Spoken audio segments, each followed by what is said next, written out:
नमस्कार मित्र सब, हम डॉक्टर रोशनी झा मैथिली विथ रोशनी चैनल में अहाँ सबके स्वागत करै छी।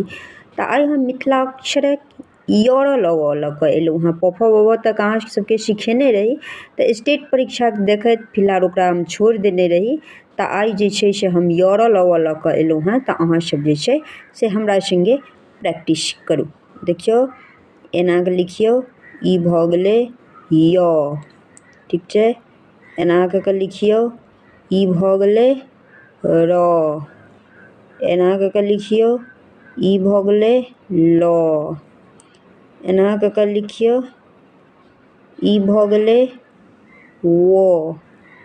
एना कऽ लिखियौ, ई भऽ गेलै ताला बिस। प्रैक्टिस करियौ। ई भऽ गेलै ताला बिस। ई भऽ गेलै, एना करियौ, ई भऽ गेलै मूर्धन्त स, ठीक छै। एना कऽ करियौ, ई एना कऽ जा दियौ, ई एना कऽ दियौ, ई भऽ गेलै दन्त स। एना कऽ करियौ, ई भऽ गेलै ह। एहिमे कोनो बेसी अन्तर नहि छै, ओहिना छै, कनिएक अन्तर छै।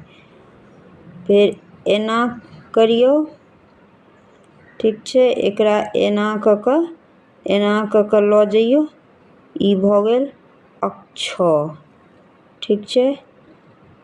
एना करियौ, ई भऽ गेलै त्र। आ एना कऽ इम्हर तऽ जगह नहि भेलै, तऽ एना कऽ दियौ, एना कऽ दियौ, तऽ ई भऽ गेलै ज्ञ, ठीक छै। ई नहि किछो छै, एकरा नहि कोनो किछु मानबै, ई भऽ गेलै ज्ञ। तऽ अहाँ सब प्रैक्टिस करियौ, प्रैक्टिस करबै तऽ जरूर हेतै। प्रैक्टिस करे जाओ, आ जो नीक लागै तकरा लाइक, सब्सक्राइब और शेयर कऽ देबै, ठीक छै।